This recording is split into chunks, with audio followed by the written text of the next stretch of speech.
I'm thrilled to have with us today Mark Duncan. Mark is known as the Fun Coach, and we are super excited to have him as an expert in residence with Horizons for the purpose of coaching development of major gifts in your organization.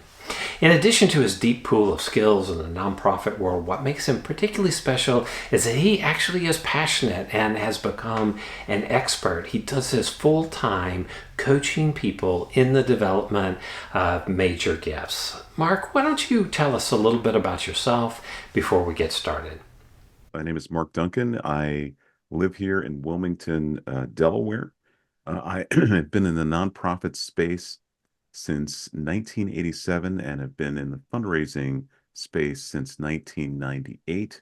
I sort of run the gamut of organizations that I've worked for. I've worked for organizations that focus on special needs for adults and children.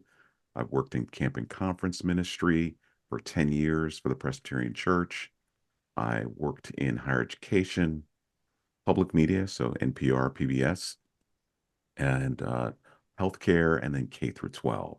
And I just have fallen in love with fundraising. I had my love affair with fundraising began in 1996 when I was in outdoor ministry, and our executive director said, "We're going to do a capital campaign," and I said, "What's that?" And that's where it all began.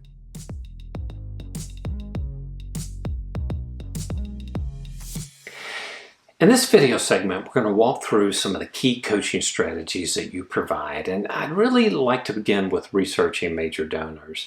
I want to start there because I think that's where the development process begins in most cases.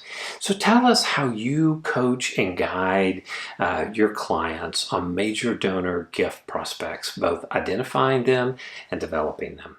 Things that I do, especially when I'm working with my clients, is I take them through a wealth analytics report process that I use a partner for. So actually, what they do is they will screen the database of the organization and be able to tell at very first glance how many people have a net worth of 1 million or more, right? It's always hard to hear this, by the way, because there's an assumption that when we're doing this, that we're poking around and being nosy into things that we shouldn't be doing. And the fact is that's not the case. All the information that's being looked at is completely public to be able to paint that picture.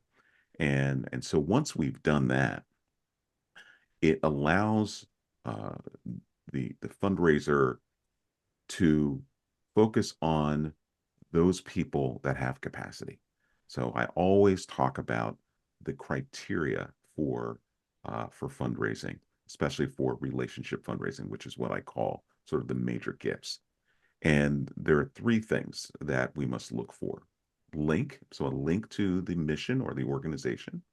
And that link could be through a board member. That link could be because they are a user of your services or a member of a congregation or a former member of a congregation. There's a link there somehow. Interest. They're interested in the mission, or there's a particular interest in the mission that they want to explore or learn more about. And then finally, the most important is ability or capacity, link, interest, and ability. But that's their capacity to be able to give at whatever the organization decides is a major gift level. So that's up to the organization. Is it $1,000 a year?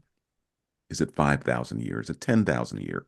Whatever that number is and up is where you start. And so that's the criteria that you use, to sort of find the perfect donors and prospects to be working with. And the reason we do it this way, and this probably goes without saying, is we want to make sure that we're maximizing our time so that we're working with people who ultimately will be able to make that big gift. So if we're only able to spend 20% of our time in fundraising, we want to make sure we're using that time wisely and with people who can make a significant impact on the mission. Mark, you talk about prioritizing donor prospects. You mentioned three different links that you're looking for. Once you've got that information in hand, how do you coach people to prioritize those prospects that they've identified? Is it the ones with the deepest relationships to the organization or the ones who have the most capacity? It's so interesting that when we do this wealth analytics report, and of course, if they go forward and actually subscribe to get the names of those individuals, they're usually very surprised to see, obviously, not only, I mean, everybody on the list is theirs, but they're shocked to learn that the people that they know and know fairly well have significant capacity.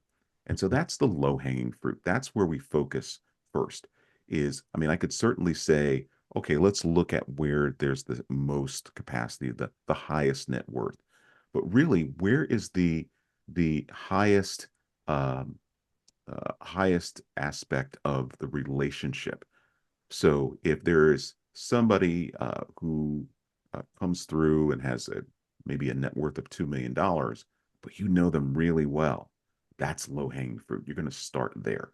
Even though you may have somebody on the list that's worth 10 million, it's going to take you a little longer to get to know them because you may not know them as well as you know this person. So we want to be able to get a win and a win as soon as possible so that we can build that confidence so that people understand that when you make that ask, it is something that can be done.